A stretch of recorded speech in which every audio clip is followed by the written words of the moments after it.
Well, Deb Murphy filed this story for Sierra Wave Media. A draft ordinance allowing but regulating short-term rentals, also known as Airbnbs, in Bishop made it over the first hurdle during Monday's Bishop City Council meeting. Now the ordinance still has to go through a planning commission hearing, then back to the council for a second public hearing before it's written in stone. Now the draft was designed to mitigate some of the concerns expressed by residents while still allowing the practice. This according to Associate Planner Elaine Kabbalah.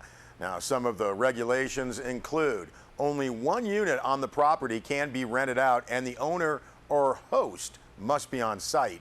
Now, the issue of on-site for a host was clarified by Bishop City Administrator Jim Tatum, who noted a reliable contact has to be available if issues arise. Now, the rental must be a primary resident to avoid depleting Bishop's available housing.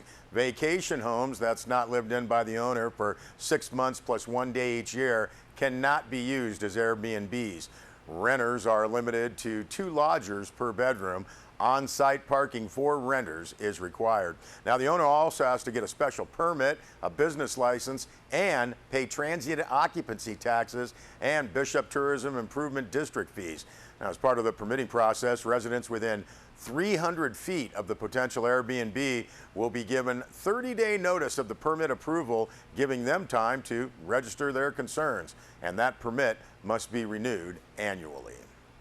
Deb Murphy also reported that the Inyo County Board of Supervisors approved a new floor rate for commercial trash haulers at Tuesday's meeting. Residential customers will be paying $30.15 a month to have their trash disappear weekly. That's a nearly 50% increase above the previous rate of $20.29. Now, more than a year ago, the board approved an increase in fees for the 2 commercial haulers, Bishop Waste as well as Preferred Septic, from a gate fee of $90 per visit to $50 a ton. Now, trash trucks can hold up to 10 tons. Inyo County and the haulers have been negotiating new franchise agreement, including a new floor rate ever since.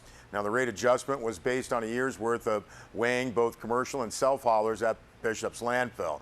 The results indicated self-haulers were paying significantly more per load than the commercial guys. Commercial operations with trash bins will also see an increase. According to Inyo County Assistant CAO Rick Benson, the most common service is a 3-yard bin emptied weekly. Floor rate will go from $94.78 a month to $139.70 a month.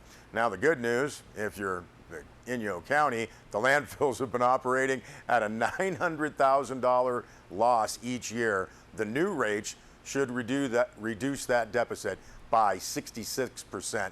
Deb's full stories are posted on our website, sierrawave.net. Well, the Inyo County Sheriff's Department continuing to put out preparedness releases, including this year's historic snowpack in the Sierra, delayed trail accessibility for many outdoor enthusiasts, opening for spring and early summer hikes. Now, many trails that were easily accessible during drought conditions are still covered with snow and ice, especially at higher elevations. And that press release from the Inyo County Sheriff's Office notes that due to the extreme snowpack and melting condition, hikers should expect unstable snow conditions with snow chutes and sudden changes in stability. Experience and technical gear like ice axe and crampons are needed for safe hiking at higher elevations. Now, if you are planning to hike in the Sierra, Inyo Sheriff says please keep safety in mind, including do not walk on high altitude lakes that appear to be frozen. The ice is unpredictable and simply not safe. Stating is strongly discouraged. Injuries are common due to uncontrollable speeds and large obstacles like rocks and trees and maybe even people. Also, current snow instability is also a significant concern. Now, if you are hiking with a group, do not separate ever. Have a hiking itinerary that you stick to and make sure that you provide your itinerary to a non-hiking friend or relative, so if something were to occur, search crews know where to look. Also, have a plan B hike in mind at a lower elevation, so yeah, you can still enjoy the great outdoors if bad weather or snowy trail conditions are present. And that full press release also on sierrawave.net. Well, the City of Bishop is partnering with the Los Angeles Department of Water and Power to provide shade trees around businesses located in downtown Bishop. Now, the program press release from the City of Bishop notes, made possible through a generous donation from LADWP, makes trees available to commercial property owners in downtown Bishop. This is on a first-come, first-served basis, as long as the funding is available.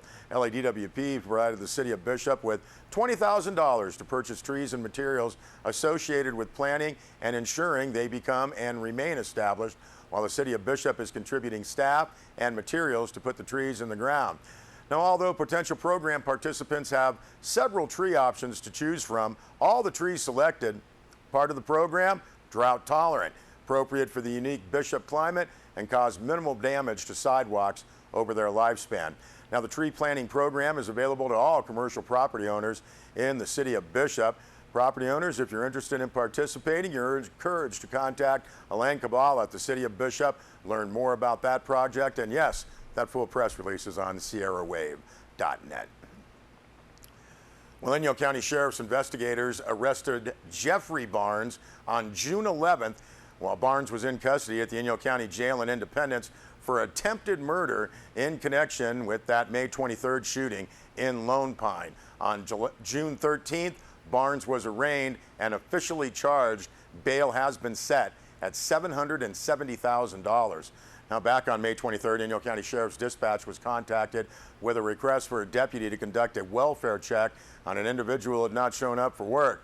After responding to the residence on Post Street in Lone Pine, deputies discovered a male subject that was inside that was the victim of a shooting. Now, the victim was transported to Southern Inyo Hospital, later flown out for further medical care. Evidence at the residence indicated that this was not self-inflicted. Jeffrey Barnes is the only suspect facing charges in the May 23rd shooting at this time. Case is considered an open investigation. Anyone with information that can assist, you are urged to contact the Inyo County Sheriff's Office. You can remain anonymous. 760-878-0383. We'll be back with more news.